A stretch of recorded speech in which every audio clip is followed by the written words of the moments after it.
watching Action News Now. Storm Tracker weather, coverage you can count on.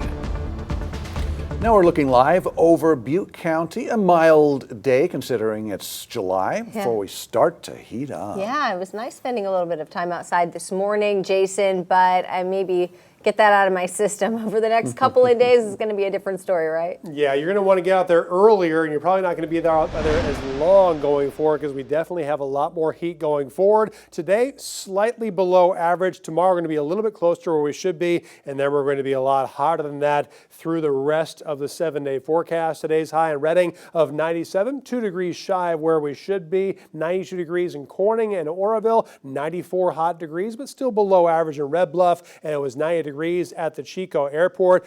Hardly any clouds outside. We've had a few over the southern Cascades, the northern Sierra. No good chances for rain. And although we have a trough of low pressure overhead right now, we're not going to have enough moisture in the air to give us any good chance for any widespread precipitation. But the good news is with that trough overhead, it's keeping the temperatures cooler than they would be with all this sunshine, considering that we are deep into summer and we're well into July. So by tomorrow afternoon, a few clouds over Siskiyou County, parts of Shasta County, and Modoc County too, with a slight chance for showers, but barely anything is going to hit the ground, and most places are going to see no rain going forward. We'll also have plenty of sunshine on Wednesday too, but that's when that trough of low pressure starts to fill, starts to weaken, and starts getting pushed from east to west toward the Pacific coast itself as a ridge of high pressure starts to build in from the Four Corner states. That's mean obviously a lot of sunshine, but we're also going to have a lot more heat. And we'll also have a change in our wind direction. That too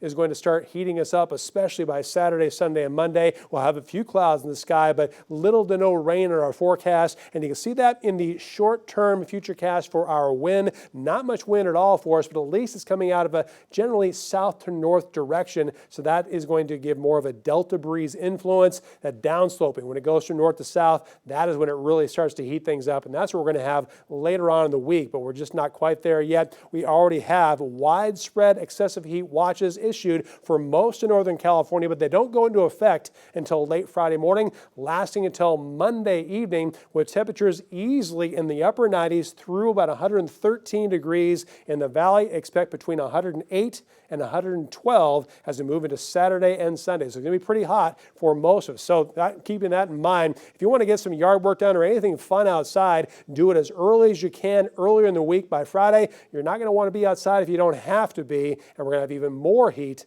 by Saturday and Sunday. You're going to see that coming up in the 7-day forecast in just a second. So overnight tonight, a fairly clear sky. We'll have lows in the cool and comfortable 40s in the mountains with mainly 60s for the valley and foothills, some upper 50s for the upper foothills. And then for tomorrow, seasonably hot weather for the valley, mainly mid to upper 90s with mid to upper 80s for the higher terrain, but it's not going to stay there very long. Next 7 days in Chico, we climb to 103 on Friday, 107 degrees at least Saturday and Sunday, and those clouds will offer no relief. For Redding, one more day in the double digits and also below average. Wednesday will be 100 degrees up to 110 degrees Saturday and Sunday, but again, there will be some places in the valley with between 110 and 113 degrees possible, especially Saturday and Sunday. Oh, I can't believe it. Thank you, Jason.